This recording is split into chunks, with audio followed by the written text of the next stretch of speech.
mga kababayan ang Pangulo ng Republika ng Pilipinas, His Excellency Ferdinand R. Marcos Jr.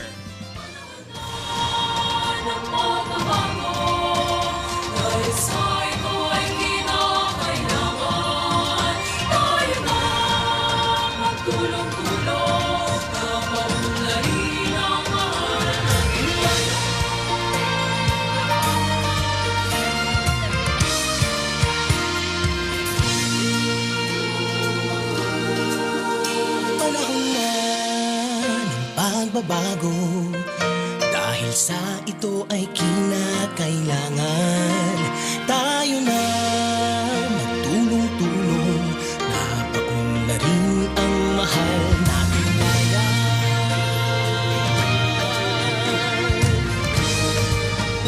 Maaari na po tayong umupo.